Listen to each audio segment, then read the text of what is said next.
We had our sunrise service this morning, and between that service and this one, there were refreshments. There were fruit and there were sweet things. And I apologized to those folks gathered there. I said, I'm sorry, I cannot stay. I have to go get some protein. I have what is known as hyperglycemia. That is to say, if I don't eat regular amounts of protein, my sugar drops, and I become a different creature. All right? If I had eaten the cinnamon rolls and the fruit between services, when I stepped up here this morning, you would have said, he's demon possessed. It is so bad that when the kids were growing up, if I got really angry and mean with them, they would say, Daddy, you've been eating chocolate? That's the truth. I would have to say, I'm addicted to chocolate. I just love chocolate. There is both caffeine in chocolate and there's sugar in chocolate. And those two things can really change who you are. They can change your personality and change your behavior. I would say, let's just be frank. I have been high on chocolate. I have been.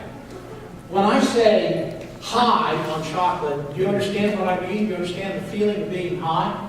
Now, I'm not casting aspersions on you, but many of you look like you were around in the 60s. And if you were around in the 60s, you are well familiar with the whole free love thing. And make peace, not war, and if it feels good, do it. I suspect that many of you have experienced high in one form or another. We can get high by exercising a lot. I used to run a great deal. I know I don't look like it. But after a certain length of time, when you're out running, you're out exercising, like all these wonderful drugs start pouring through your body. You're like, yeah. All right, let's keep running. This is good. You can also get high from marijuana or alcohol or any of a number of things. There was an interesting expression that came into vogue in the 60s for people who smoked marijuana. Back then, for whatever reason, when you smoked marijuana, not that I did, sorry, let's rephrase that. When those people smoked marijuana, they would become very still, very content to sit in the grass and smell the flowers and look at the sky and not do anything. And the expression that was made, that came to be known about those people, they were as content to lie in the grass as a stone. And from that we got, they're stoned. Perhaps you noticed the sermon title this morning. It is provocative intentionally. It asks the question, are we stoned? I had to do a little digging to come up with the exact meaning of that phrase. Lifeless as a stone, or stopped in your tracks, unable to go forward. Think about that, because that's what I want you to remember. The definition of stoned is stopped in our tracks, unable to move forward. So the question of the morning is, are we stoned? Is there anything in your life, is there anything in my life, is there any aspect of our lives in which we are stoned? Stuck in our tracks, unable to move forward. We're going to explore that this morning as we explore the traditional Easter story. Are we stoned? So more traditionally, this Sunday is known as Resurrection Sunday. As I said, for the first 1,200 years it was called Resurrection Sunday. And we're going to read the story of Jesus' resurrection. You should be able to follow it on the overhead. This is from Mark, chapter 15. When evening had already come, because it was the preparation day, that is the day before the Sabbath, Joseph of Arimathea came. He was a prominent member of the council, which means the Sanhedrin, who himself was waiting for the kingdom of God, and he gathered up courage, and he went in before Pilate and asked for the body of Jesus.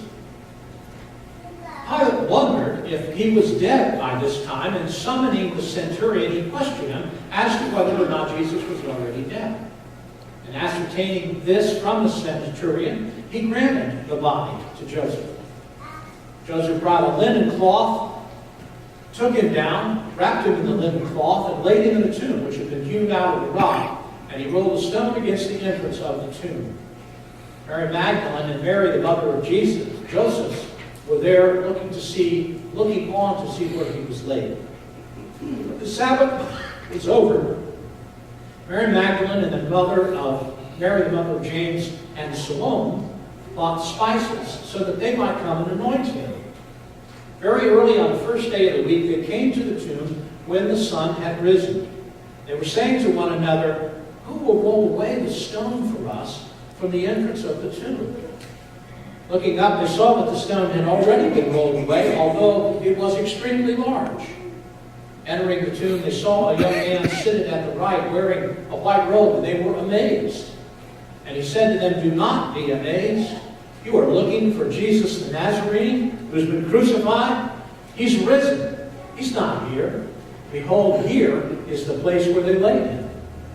But go, tell his disciples and Peter, he is going ahead of you to Galilee, and there you will see him, just as he told you." They went out and fled from the tomb, for trembling and astonishment had gripped them. And they said nothing to anyone, for they were afraid.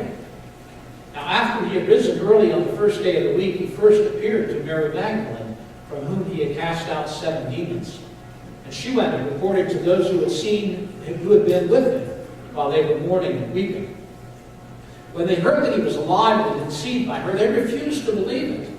After that, he appeared in a different form to 2 of them while they were walking along on their way to the country. They went away and reported it to the others, but they did not believe him either. So we have the report of what happened on Easter Sunday morning. There are 3 details from this story that I think are worth mentioning that will get us where we want to go this morning. Here is the first one. These ladies were not particularly wealthy, the women that went out there. They had a little means, but they didn't have a lot of means. And to buy something as expensive as oils and spices to anoint the body would have been a burden to them. That would have been a stretch on the budget. Coupled with that is the fact that they saw the tomb sealed with a great big giant stone. Many of you know that Pam and I were in Turkey and we visited Christian tombs. And we saw some of these stones, and most of them were wider than my arm spread, and they were that thick, and they would dig a trench. They would put the stone up into a slot, and they would put a wedge of wood underneath it, and then they would dig a little trench here like this in front of the tomb. And then when the body was in there, they would wrap a rope around that peg and pull it out, and that stone would go thud. It would sit down in that burrow. And to move that out of there would have required hydraulics for a great many men.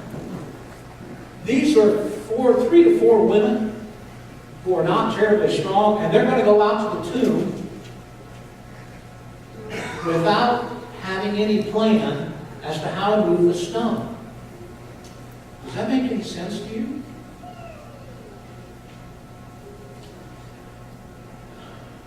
Many people got up early in those days, but these people got up before the sun was up.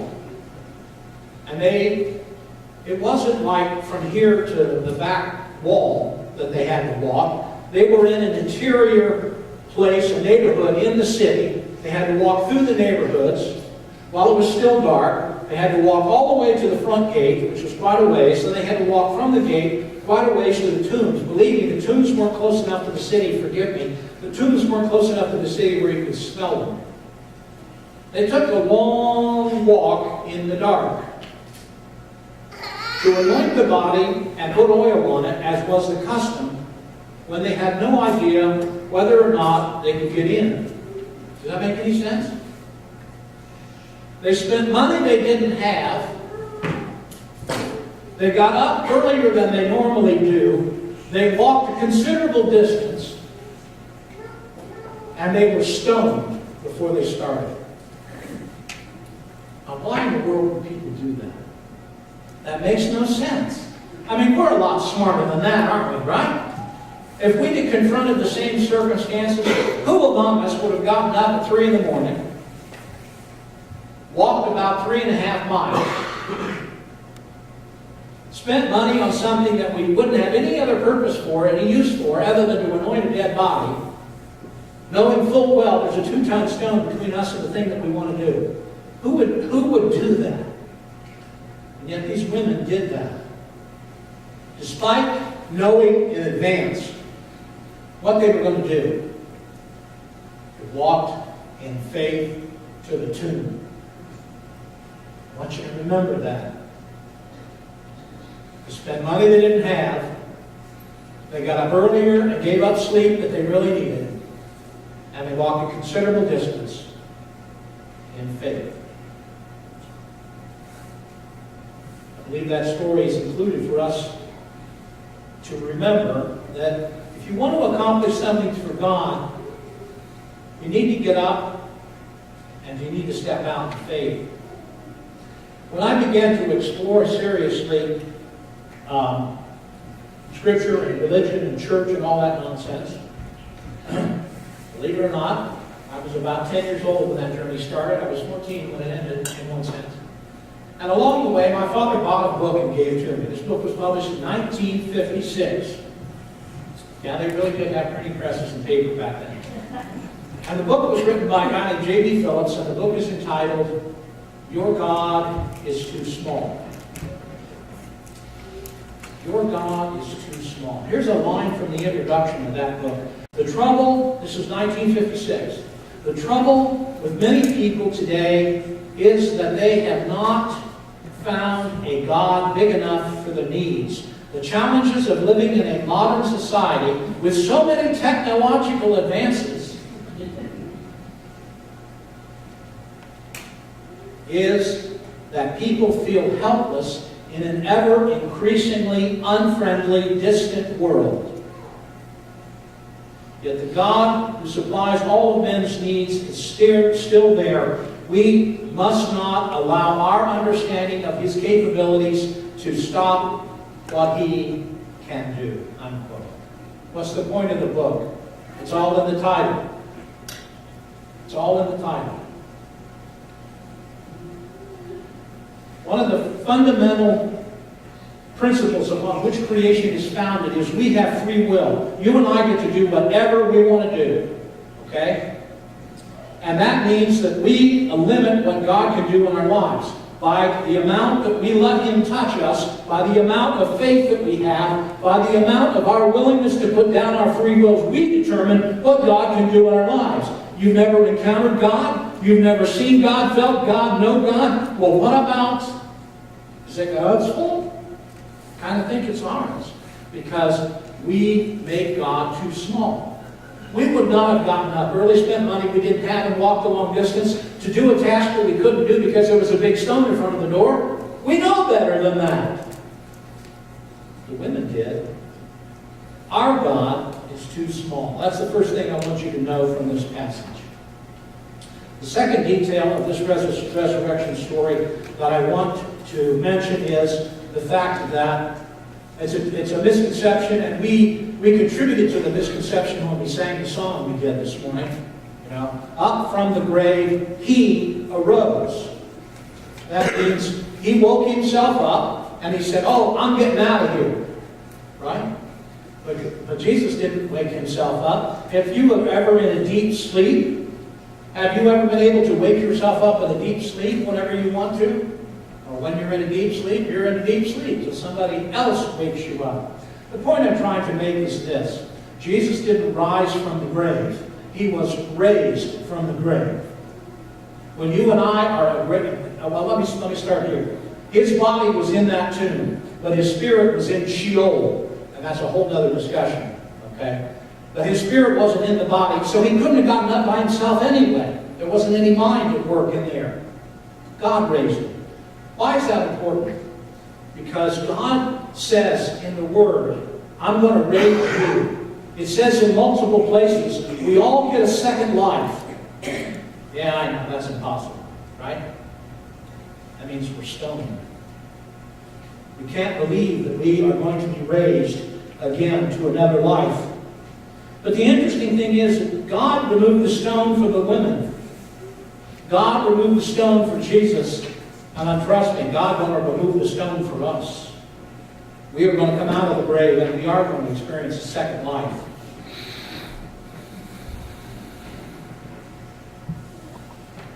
God put the spirit back in the body and brought the body back out of the grave. The third detail is an interesting one, I think, and I never really grasped this until this week as I was preparing for this story. Why roll away the stone?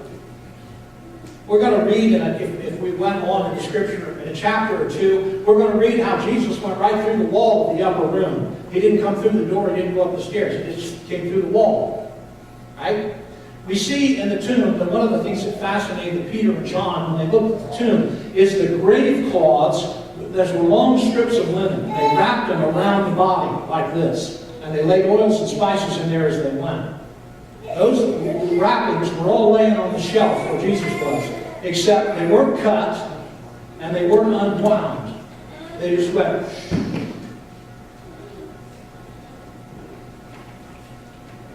How is that possible? Well, why roll the stone away? Well, the disciples could have said, Jesus is alive. The stone is still there. They could say, Jesus is alive. The authorities could say, no, he's not. He's still in the grave. The point I want you to make, and the thing I want you to remember is this. The stone was not rolled away so Jesus could come out. The stone was rolled away so you and I could go in. Think about that. The stone was not rolled away so Jesus could leave the grave. The stone was rolled away so you and I could go in and see for ourselves. He's gone. He is risen. And the fourth thing I want to draw from this story is this. Are you and I stoned this morning? Spiritually? Are we stopped in our tracks? Unable to go forward, unwilling to go forward. I assure you there are two groups of people in this room and two only. Those who believe in Jesus Christ and those who don't. Those who believe in the resurrection and those who don't. Those who do not believe in the resurrection, you're stoned by something. Those of you who believe in the resurrection, why can't you heal people?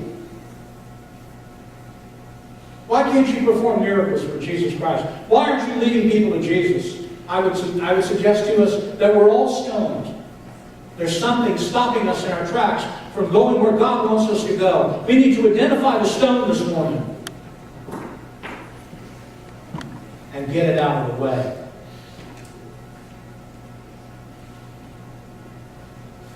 Maybe you are basing your conclusion on whether he rose from the grave or not, based on personal experience. I mean, we use personal experience quite frequently to decide what to do. I personally have never seen anybody come out of the grave. I've seen several people go into the grave, but I've never seen anybody come out of it. Maybe you're basing it on science. Science tells us that once the heart stops beating, we're done. It's over. Done.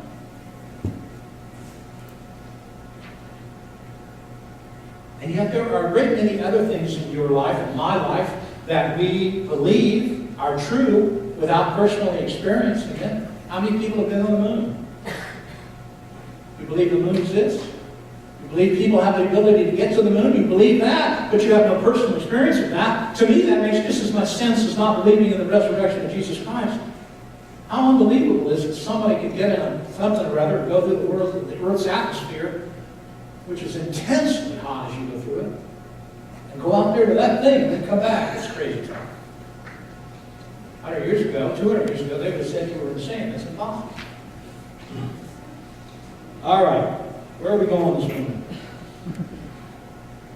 Everybody was asked to take a stone when they came in today. And you say, somebody said to me, you're really brave giving your audience stones. Huh? Yeah, I am. There are Sharpies somewhere near you, I think. No, they're about to be passed out, all right? Let's pass out the Sharpies. Now, why would I give you a Sharpie and a stone? Come on, you're a sharp audience. We're going to write on the stone. What are we going to write on the stone? What's stopping us in our tracks? Amen, sister. What is stopping you from believing in the resurrection? The group that's here that doesn't believe in the resurrection. What is it? What can I do? What can I say? What will convince you? What is the stone? Why are you stoned? Why will you not believe in the resurrection of Jesus Christ? I'll give you 4 quick reasons why I believe in the resurrection of Jesus Christ. Do you know why he was crucified in the first place? The temple authorities hated him. They hated the fact that he said he was God. They hated the fact that he said that the way to God was through him and not the temple. If you unpack that, if there's no need for a temple, there's no need for priests, there's no need for Sadducees, there's no need for Pharisees, there's no need for scribes. The whole temple system goes down the tube, and several thousand people are out of a job. Let's crucify that guy, man. We make him go away. We keep our jobs. That's why they killed him. For self-preservation. And so now his disciples say he's raised from the dead. If we were mad enough to kill him and we wanted to shut the whole thing down, what would we do to shut it down, this intense lie that he came back from the grave? What's the quickest way to shut that down? Huh? What's the quickest way to prove he didn't come out of the grave? Anybody? Find his body and put it on display on Main Street. His disciples said he's dead and gone. Look, here he is. Everybody take a look. Here's Jesus right here. How come they didn't do that? Secular history, the Roman emperors said they never found the body of Jesus. He was behind a 2-ton stone guarded by professional killers. Wait a minute. He's behind a 2-ton stone guarded by professional killers. What happened to him? Where'd he go? That is a fact of secular history. Forget the Bible. That's a fact of secular history. Where did it go? Those intrepid, brave, intelligent, PhD disciples, they figured out a brilliant theology that would explain everything. And they took his body and hid it. How did they get the stone moved? How did they get rid of the professional killers? History has offered all kinds of explanations, and none of them hold water. Where does his body go? That's number 1. Number 2, there were 12 men that walked with him every day for 3 years. They knew it was a lie, if it was a lie. If there's anybody on the planet who knew it was a lie, it was those 12 men. Do you know how history says they all died? I said this to the early group. One of them died of suicide. That was Judas. One of them died of old age. That was John. And what happened to the other 10 of them? They all scattered all across the Middle East. They scattered across Europe. They went as far as Pakistan and India, far north of Spain and England. And they became missionaries and they planted churches. And the day came over a span of 40 years. And every single one of them was asked the question, deny Jesus Christ or die? Deny Jesus Christ or die? All 10 of them did what? They died. Why would you do that for a lie? You know darn well he never raised anybody from the dead. He never healed anybody. He never did any of that stuff. You know that. Why would you die? I'm not going to do that. I'm not going to perpetuate a lie and give up the only life I have and go in the ground and turn into worm food. I'm not going to do that. What rational person would do that? The only reason I can think of to do that is that I have the confidence that what I'm going to get is better than what I got. I think that's pretty strong evidence, kids. Here's another reason. If I'm writing a story, I'm making up a story to convince a first-century audience of the truth of my story. I do not have a prostitute be one of the first people to see the risen hero. I mean, come on. That's ridiculous. I don't make the men, the followers, the 12 guys look like idiots. And believe me, they look like idiots. They ran like children when Jesus was going up Golgotha Hill. Where were they? Hiding. You know, I started out this morning and I said, I don't want you to believe a single thing I tell you. I don't. But go prove me wrong.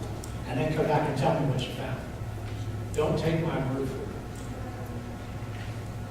But don't go ignorantly to the grave. That's stupid. I'm sorry. Don't go ignorantly to the grave. Figure it out. Figure it out before time gets away from you. I'm going to ask you to write on that stone, and I'm going to stand and be quiet, believe it or not, for about a minute. I want you to write on that stone the thing that is stopping you from moving forward. If you're a believer, you could go deeper. You can do more things. You could be more amazing. You can pray for people and change their lives. What's stopping you from going further? If you've never accepted Jesus Christ, if you don't believe in the resurrection, if you think this is all a bunch of hooey, what's the word, the one word, two words, that you can fit on that stone that would describe what is keeping you from doing that? I'm going to ask you to write on those stones, and I'm going to ask you to walk up here and put them at the bottom of the cross. Because if we want to get on stone, where do we go? Where is the one person, power, personality that can remove the stones? I'd say God is that person. I was going to ask Susan to play. Instead, I'm going to sing a verse or two of something if my eyes can see it. I literally want you to write on the stone, get up out of your chair, walk up here and put the stone at the bottom of that cross and go back to your seat. All right? You brave enough? Deacons, I need somebody to lead them and show them how to do this. God sent his Son. They called him Jesus. He came to love, heal, and forgive. He lived and died to buy my pardon.